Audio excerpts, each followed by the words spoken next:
C'est avec un sentiment de grande satisfaction, mêlé d'une profonde joie, que je prends la parole à l'occasion de cette cérémonie organisée par le chef de l'État pour marquer d'une pierre blanche la promulgation de la loi portant prévention et répression de la corruption, votée respectivement le 10 mai 2013 par le Sénat de la République et le 12 mars 2014 par la Chambre des députés. Que le Parlement soit félicité pour avoir compris l'impérieuse nécessité de doter la nation de cet important instrument juridique dont il avait grand besoin. Le vote de cette loi redonne espoir à la nation haïtienne et constitue un outil privilégié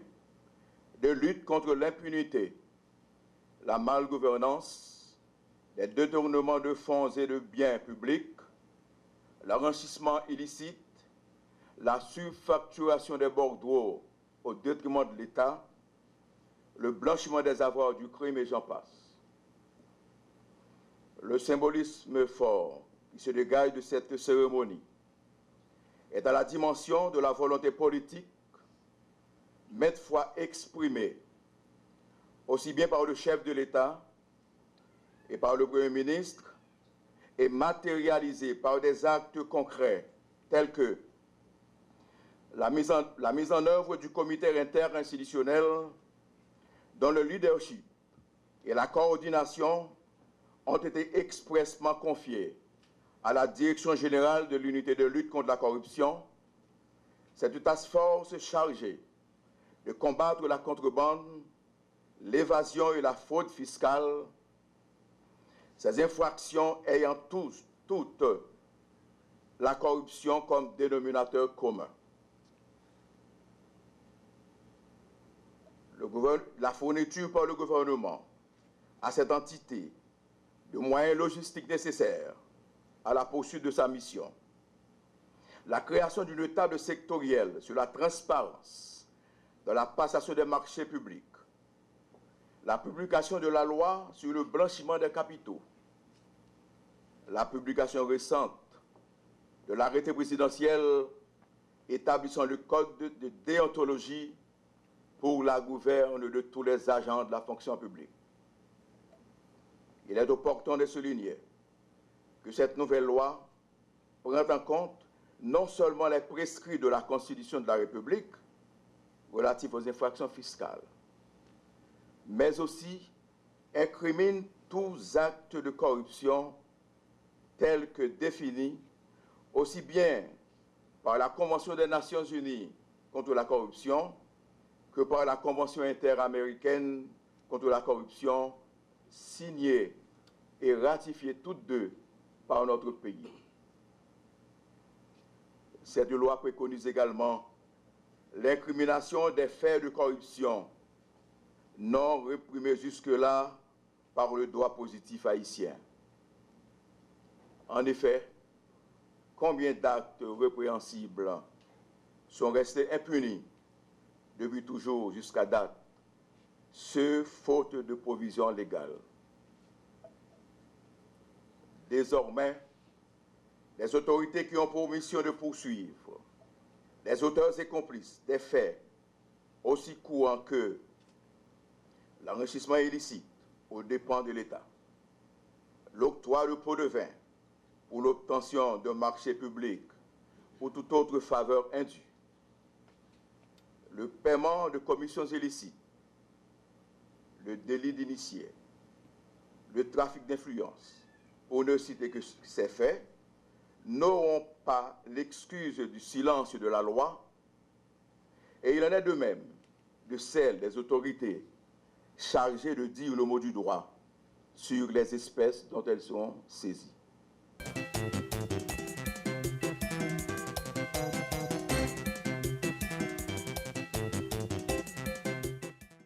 En choisissant délibérément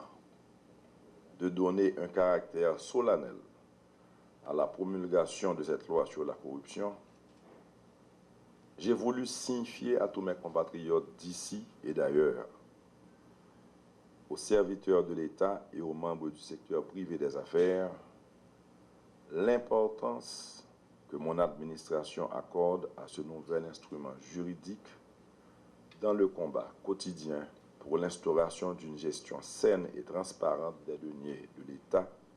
et l'ouverture dans notre pays d'une nouvelle ère, une ère fondée sur la probité, l'honnêteté et l'intégrité. Parce qu'elle a pendant trop longtemps bénéficié de la complaisance de ceux qui avaient pour mission de la prévenir et de la combattre, parce que l'impunité a toujours été la règle et la sanction, l'exception, parce qu'elle a été perçue par les uns comme un art de vivre et par les autres comme la voie la plus sûre et la moins coûteuse pour faire fructifier leurs négoces au détriment des intérêts majeurs de la collectivité, la corruption a fini par revêtir le caractère d'un fait culturel,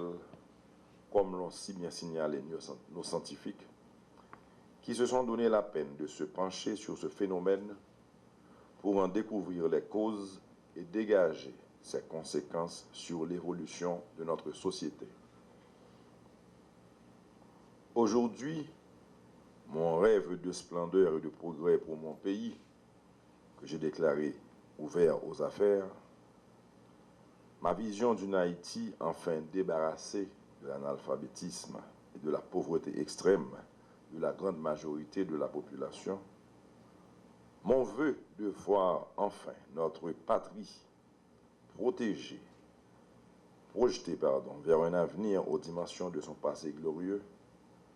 s'accommode mal de comportements répréhensibles de serviteurs de l'État indélicats, ainsi que de vieilles pratiques contraires à l'éthique, l'honnêteté et la probité dans les affaires. Je suis pleinement conscient du fait que combattre la corruption dans notre pays constitue un vrai défi qui requiert l'expression d'une volonté politique sans équivoque au plus haut sommet de l'État et en même temps un sens aigu des responsabilités et une inflexibilité sans faille, duralex, sed lex, dit le vieil adage, de la part de ceux qui ont pour mission l'application de cette nouvelle loi. C'est à ce prix que nous parviendrons ensemble à rompre le cercle infernal du sous-développement dans lequel notre pays se trouve enfermé dès les premières heures de son histoire et qui lui vaut d'être aujourd'hui, bien entendu avec le concours de facteurs externes négatifs, le seul pays le moins avancé de tout le continent. Si hier encore, les autorités chargées de réprimer les comportements déviants et les infractions contre la chose publique, comme l'enrichissement illicite, le trafic d'influence, l'octroi de pots de vin pour l'obtention d'un marché public ou d'un service public, les commissions illicites ou le délit d'initié pouvaient prétexter l'absence de provisions légales pour agir, désormais, elles n'auront plus d'excuses avec la promulgation de cette loi qui vient renforcer l'arsenal juridique de notre droit positif. En ma qualité de premier mandataire de la nation, responsable de la bonne marche des institutions de l'État, je convie les dirigeants de toutes les entités publiques chargés de la mise en œuvre de cette loi, notamment ceux consacrés à la détection des actes de corruption, au contrôle des recettes et des dépenses des deniers publics, aux poursuites au nom de la vindicte publique et ceux du pouvoir judiciaire, appelés à dire le mot du droit sur les cas dont ils sont saisis. Je les invite tous à jouer pleinement et efficacement leur partition pour faire en sorte que les choses commencent vraiment à changer et que la confiance revienne en vue d'un lendemain meilleur pour tous nos compatriotes, particulièrement pour les plus démunis. Je m'en voudrais de clore mes propos sans rendre un hommage public aux honorables membres du Parlement qui, accomplissant leur mission constitutionnelle dans une communauté de vues, ont jugé nécessaire de faire ce cadeau à la nation qui en avait tant besoin. Maintenant que les pouvoirs législatifs et exécutifs ont joué leur partition, il reste au pouvoir judiciaire de faire à son tour ce que toute la nation attend d'elle pour que cette loi devienne un réel instrument de changement. Mon vœu le plus cher est qu'avec l'application de cette loi, plus rien ne soit comme avant dans notre cher coin de terre.